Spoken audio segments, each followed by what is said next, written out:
ও কি বলবে? আমি বলছি yes, I have given her this dollar. আমি ওকে এই $200টা দিয়েছি। তার মানে তুমি সবার সামনে এটা বলে কি প্রমাণ করতে চাইছো? আমি তো সবার সামনে কিছু বলিনি জিনিয়া, তুমি তো চিৎকার চেঁচামেচি করে সবাইকে সবটা জানালে। আমি তো পুরো বিষয়টা তোমার আমার মধ্যেই রাখতে চেয়েছিলাম। কেন করলে গো এরকম অশান্তি?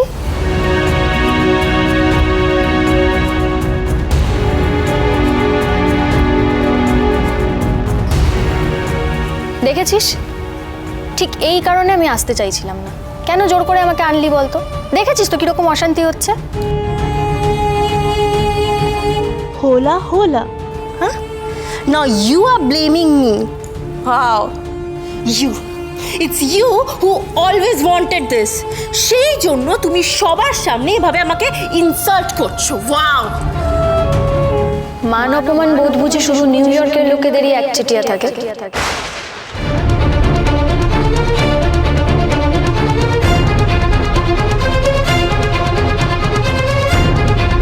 আমি নদিয়া থেকে এসেছি বলে আমার কোনো মান অপমান বোধ থাকতে নেই। তুমি আমাকে তোমার বন্ধুদের সামনে অপমান করনি?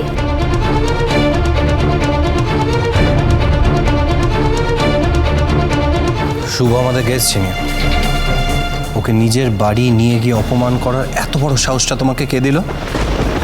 This is not done Zinia, এটা কিন্তু আমি কিছুতেই মেনে নেব না।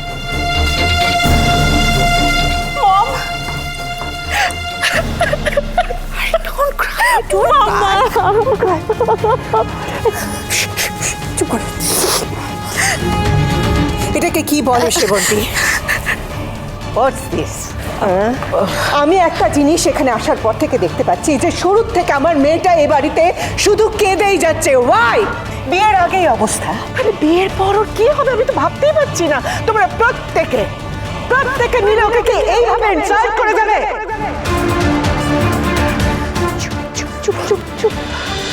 Kohli please please cool down, it's not like that.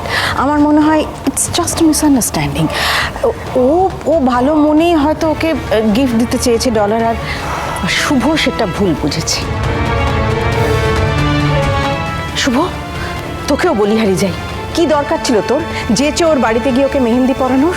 তোর এই শো অফগুলো আমার জাস্ট ডিসকাস্টিং লাগে। হ্যাঁ, ওখানে ছিল না মেহেন্দি পরানোর লোক?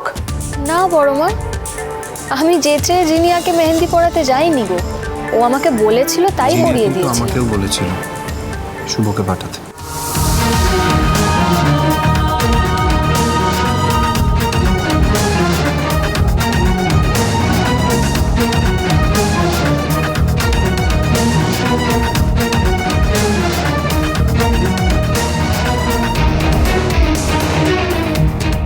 আর টাকাটা দেওয়ার সময় কিন্তু ওর মনোভাব একদমই এরকমটা ছিল না যে ও আমাকে গিফট করছে।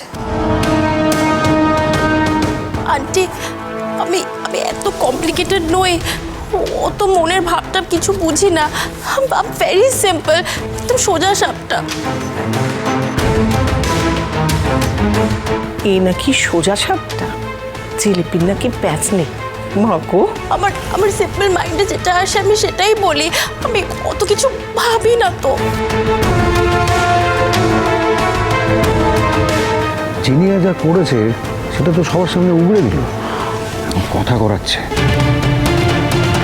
ও মুখে যাই বলুক, একটা জিনিস লক্ষ্য করেছো, ও কিন্তু প্রচন্ড অপর চালাক এবং রীতিমতো রুড।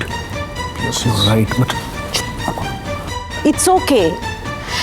আচ্ছা, আমি যদি জিনিয়ার হয়ে সরি বলি, is it okay for you শুভ?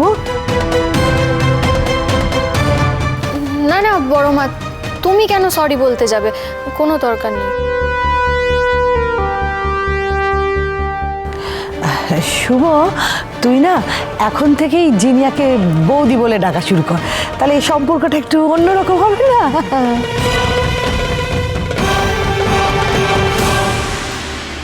কি বলো তো মেজমা, এই সম্পর্কগুলো তো শুধু একটা ডাক নয়, এগুলো না মন থেকে আসে গো।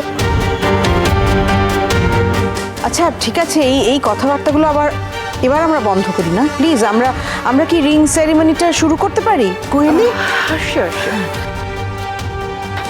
আদি প্লিজ প্লিজ চলো, এসো আমার সঙ্গে। জিনিয়া এসো।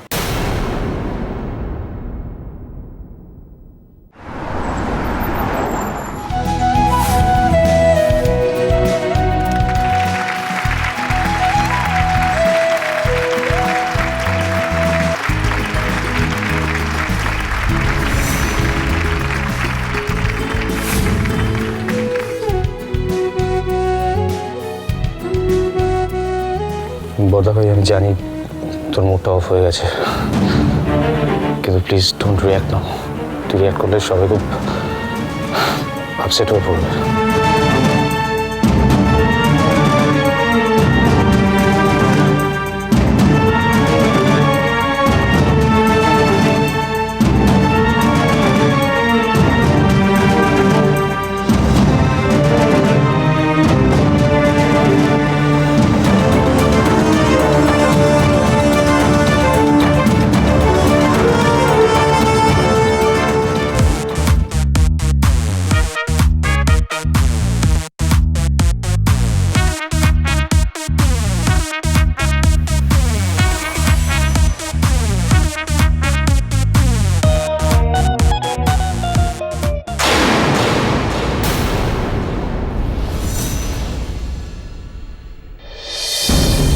রেপটাই তো পড়ে গেল, সর্বনাশ।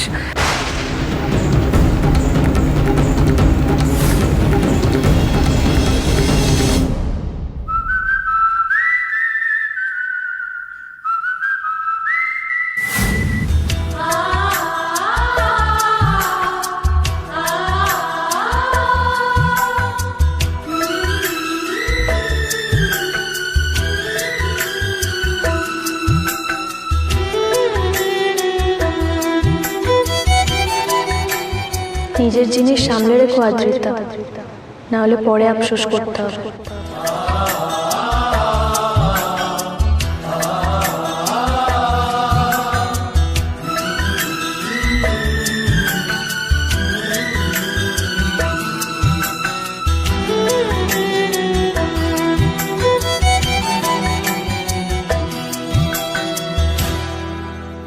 কি হলো আদি?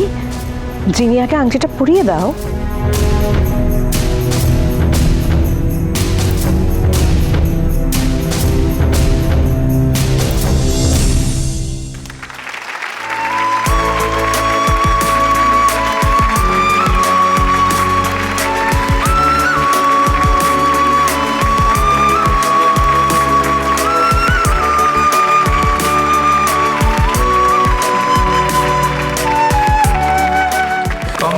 Congratulations, Bardha. Congrats, Bardha bhai.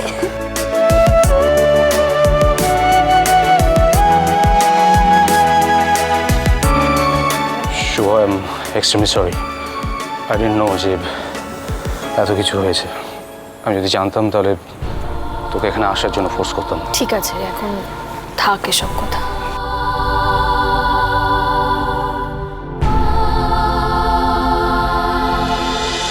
আমার দিকে তাকিয়ে কথাও বলতে পারছো না, এটা আমি কালকেই বললে না কেন শুভ? আমি তো ছোটবেলা থেকে সব কিছু তোমার সঙ্গে শেয়ার করি, আর তুমি, জিনিয়া তোমাকে এভাবে ইনসাল্ট করলো, এটা তুমি একবারও আমাকে বলবে না?